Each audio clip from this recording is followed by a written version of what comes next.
Good afternoon. My name is Toby Stavisky, and I chair the Senate Committee on Higher Education. And I'd like to welcome everyone to the first meeting of the Joint Conference Committee on Higher Education as we begin to discuss our recommendations for the 22-23 enacted budget. And as always, I'm delighted to be here with the chair of the Assembly Higher Education Committee, Deborah Glick, as we work together to strengthen New York State's already outstanding and innovative higher education system.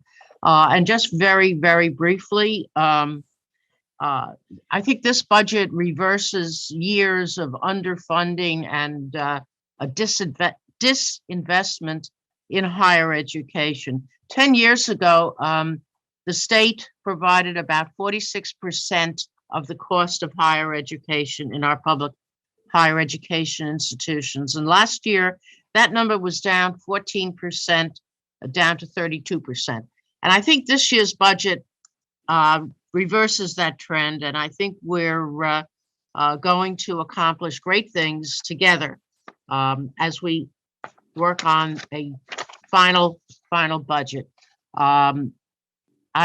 I'm joined by members of the Senate majority, Senator Biaggi, Senator May, Senator Parker, and Senator Serrano is the alternate.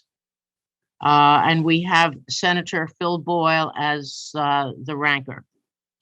The Senate has designated Catherine Alessi as our recording secretary to take notes. Assemblymember Glick. Yes, thank you very much, Senator. I'm sure that we will, as we always have, work closely together as we move forward on our individual House proposals to ensure that New Yorkers have access to a high quality higher education. It is how the state will move forward in its recovery, both individuals and the state's economy will that recovery is going to go right through the doors of our colleges and universities. The following agencies will be discussed at this conference committee: the State University of New York, the City University of New York, the Higher Education Services Corporation, frequently referred to as HESC, State Education Department's Higher Education and Office of the Professions, and the Council for the Arts. Let me introduce our members. William Colton, Latrice Walker, John McDonald, and both Sarah Clark and Emily Gallagher will serve as alternate members on this committee. And additionally, we're pleased to have my ranker, Assemblymember Mark Walsick, and Assemblymember Robert Smullen will serve as an alternate, and we have designated Ashley Luz as our recording secretary. Do you like to highlight your? Yeah, I'll highlight some of the Senate proposals. First of all, and I think most significantly, we provided a $1.1 billion increase in funding for SUNY and CUNY. SUNY and CUNY will each receive $153 million in new money for full-time faculty. There's 108 million to close the TAP gap.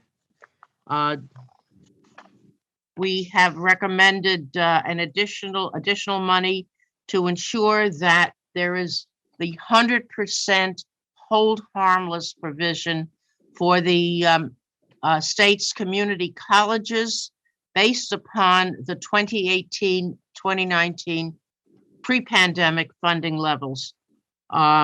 We recommend a $67 million appropriation to pay the 3 university hospitals debt service as the rest of the state absorbs the debt service for all the other agencies. We feel they ought to be doing it for the university hospitals as well. We recommend a 20% increase over last year for all SUNY and CUNY opportunity programs. And that includes as a $6.6 million for the educational opportunity centers, We're recommending $2.5 million for each for the Centers for Mental Health Excellence. We recommend the $30 million in HECAP funding and an additional $30 million in a green HECAP, the design, construction, or equipping of private colleges and facilities to adhere to the goals of climate control, climate leadership, and Community Protection Act. We also recommend for HESC the tuition assistance program be raised. That we raise the income level from $80,000 to $110,000 and increase the minimum TAP award from $500 to $1,000. In the State Office of Education, in the State Education Department, we recommend an additional $13 million for support for students with disabilities. We recommend $350,000 for the Latino U College Access LUCA program. The Council on the Arts, we recommend an additional $47 million for the stability grants, $30 million for the arts organizations outside of New York City, and a $10 million additional capital funding grant for arts organizations outside the city of New York. And in terms of the Article 7 highlights, for the most part, we feel that many of the Article 7 items belong outside the budget since they have no fiscal impact. And we accept the executive's proposal to accelerate the elimination of the TAP gap and have it phased out this year. We expand part-time TAP for students enrolled in undergraduate programs. We restore TAP eligibility for incarcerated individuals. And we accept the executive's proposal that would transfer oversight of certain reject the executive proposal that which I just gave SED a conniption. Reject the executive proposal that would transfer oversight of certain licensed healthcare professions from SED to the Department of Health. We believe that should be negotiated outside the budget. And lastly, we modify the executive proposal to reject authorization of the temporary operation of certain curricula and program proposals at public and not-for-profit colleges pending approval by SED. Thank you. That is the Senate's summary, the Cliff Notes version of our proposal. Thank you very much, Senator. Let me run down some of our highlights. This is not the sum total, but as I say, the highlights.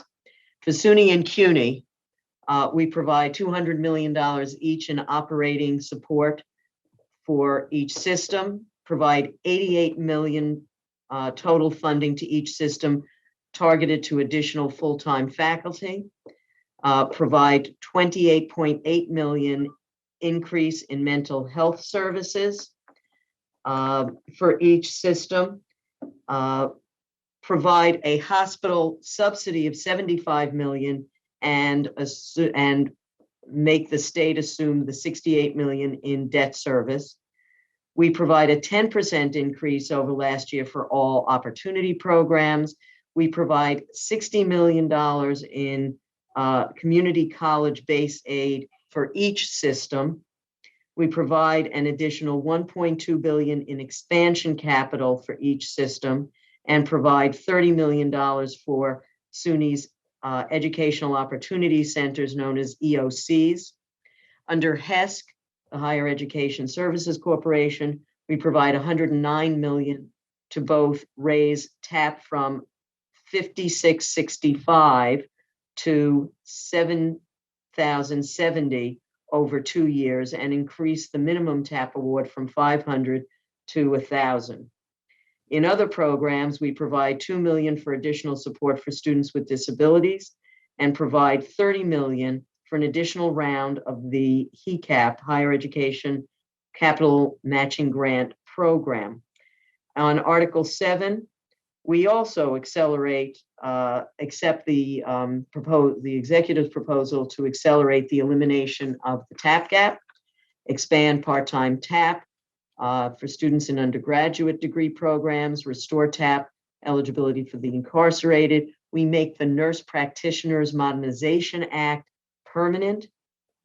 We expand the current maintenance of effort provisions for SUNY and CUNY by requiring the state to provide funding for SUNY hospitals and increases in mandatory costs. We also reject the executive proposal that would transfer oversight of certain licensed healthcare professionals from SED to DOH. And we reject the executive proposal to authorize temporary operation of certain curriculum programs at colleges pending approval. At this point, while it appears that we have had in the executive budget an increase in commitment to higher education, obviously each of the houses have added what they believe are additional resources that need to be funded to rebuild systems that faced substantial disinvestment over time. But we don't have any table targets. So we would have to meet at some other time. But if there are other members who would like to speak at this time, we can alternate between the Senate and the Assembly, and we can start with the Senate. Do I see any hands? I don't see any Senate hands, not that they're different from Assembly hands. But Madam Chair. Senator Boyle. Yes, thank you, Madam Chair. I'd like to thank both chairs, and we look forward on our side of the aisle to working together. A lot of what the proposals sounded very good. We just do need to keep in mind, however, that a lot of these funding levels are because of an unusual amount of funds we have this year due to federal assistance.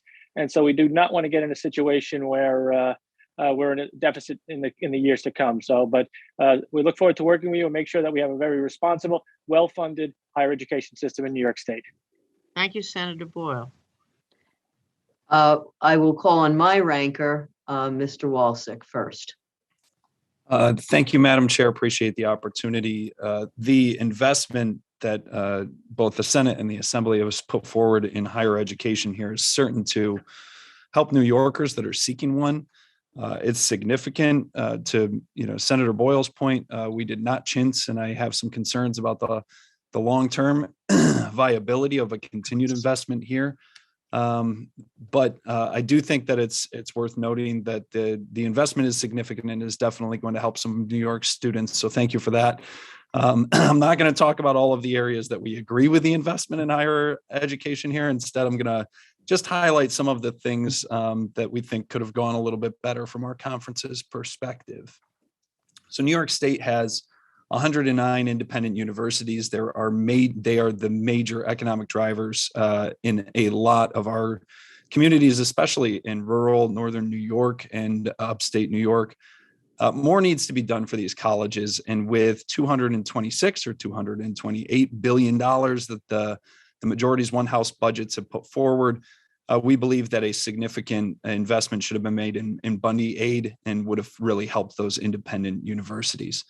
The majorities are proposing to expand the tuition assistance program to prisoners. So far, no details have been revealed to us. And this is not a priority for my conference, and there is significant opposition in our conference for that proposal at this time. Enrollment declines have plagued SUNY and CUNY, and we all know that. Campuses in recent years, especially because of COVID, financial commitments must be made to these state colleges, and in order to continue to attract the best and the brightest students from around the state and the country, I would ask that we allow some flexibility to our comprehensives and those border colleges, especially to use in-state tuition, let's say creatively. Community colleges are essential to the economic well-being of many upstate communities. And we are not meeting, at least in the Senate's or in the Assembly's proposal, our 1/3 promise to our community colleges in aid. We would encourage that. In order for colleges to meet the needs of students and the workforce, we have to streamline the program approval process. And we've talked about this, and I know you're kicking out some of the Article 7 language, but whether it's in or outside the budget process, we have to eliminate the unnecessary bureaucratic steps. Campuses cannot afford to wait for months and sometimes years to create programs that are necessary for the workforce now. And I would just especially, to the chairs, highlight the need to fast track for certified nursing instructors as we talk to Office of Professions. If we're going to fix the healthcare shortage in the pipeline there, we really have to do that. Applaud you on the proposal for eliminating the TAP gap. I think this was a great opportunity for both majorities to also eliminate the Excelsior Scholarship. I haven't, in all of the higher education hearings, haven't heard anyone say that the Excelsior Scholarship is something that should stay. No one's advocated for it. The governor that created it is gone. The students that have gone through it have seen that it's complicated with a lot of paperwork, and I think would be much better off if we just increased the threshold and allowed some more middle-class families to access TAP. But we do applaud you for the increase there. Overall, nothing in the governor's budget, the Senate, or the Assembly's proposed budget resolutions reduces the actual cost in higher education. And I think as institutional enrollment has declined, we may have seen the peak, maybe not. And I would love for us and gave a couple of ideas of how we can increase that enrollment again. But at some point, these committees may really have to consider, what it means to control costs in higher education instead of just advocating for every single budget line and throwing more money at the problem. And with that, I will give the rest of my time, and I thank you for the opportunity to outline some of our positions. Well, thank you very much, Mr. Walsick. Obviously, we provided highlights, not every detail. Ms. Walker? Thank you so much, Madam Chair. And good afternoon to all of the esteemed members of the Joint Budget Subcommittee on Higher Education. It's a pleasure to be with you today, albeit virtually. My district is in Brooklyn. It's the 55th district. And when I first got elected, I was told that 25,000 people would be returning to my district from the upstate criminal justice system over the course of 5 years. So I am excited to hear that TAP is being afforded to individuals who are behind bars because we know that investment will 100% and undoubtedly lend to a productive citizen in our communities, in society, as well as in our workforce. I'm also a huge proponent of higher education. My family comes from meager means, and without access to TAP and opportunity programs such as EOP, I would not have an opportunity to have gone to college. And so I appreciate the 10% increase in that. These critical grants and scholarships, when you're paying for college, serve a huge role. And I'm sure that the students in our universities across the state will be very grateful for the amounts. It appears that this is the year of higher education in our budget. And so I want to applaud both of our chairs on your steadfast commitment to higher education. And so I do not believe that we're pouring money into a problem. I believe that we're pouring money into progress. And I look forward to working with you as we finalize these laudable goals. And I will do everything that I can in order to keep the budget proposals of both the Assembly as well as be supportive of the Senate in our final recitation of the budget. So thank you very much for this opportunity. It's grateful to speak on behalf of all of our students, working mothers, working dads, as well as students who are returning to the classroom in the midst of career changes. Thank you much. Thank you. And lastly, but not least, Assemblymember Clark. Hello, thank you. I will be very brief. I bet you already know what I'm going to say. I really love the higher education budget, but as subcommittee chair on TAP, that's really my passion and where I love to put all my energy. I think increasing the TAP minimum and maximum payments is so desperately needed, but I would also love to see the bill language that I carry along with Chairwoman Stavisky to also increase the income eligibility for TAP. I think hand in hand, that would go a long way to helping so many more families across New York State access higher education. So I just hope we can find a way and make the numbers magically work to include both. But I really applaud all the effort that was put into this year's budget, and I'm really proud to see it and excited to work alongside you all to get it over the finish line. So thank you. Well, thank you. And I believe that both houses have made very strong statements about ways in which to rebuild our higher education systems. First and foremost, our public universities and colleges throughout the state are anchors in their community and are really the pathway forward for many, many students. But because we're expanding TAP, those dollars go with the student, and those dollars go whether they are going to a public or a private college. And so those investments will be very useful to schools, whether they are public or private. Unless you have something else, Senator Stavisky, I think this will conclude the first meeting of the conference committee. Hopefully we will have a table target coming to us, and we will meet again upon the call of the General Conference Committee. And I thank you all. And I thank, on behalf of the Senate, I thank everybody for joining us. And I think we're truly at the threshold of a new day for higher education, where in the past we've used table targets to fill in cuts. Fortunately, you don't see the word cuts and restore anywhere. And I think that is certainly a breath of fresh air. And I feel optimistic that we're going to have a really good overall budget, but particularly in higher education. So I conclude and I agree that unless anybody has anything else to add, that we will adjourn at the call of whoever makes that call. The conference committee. Conference thank- committee. Thank you very much, one and you. all. Safe travels.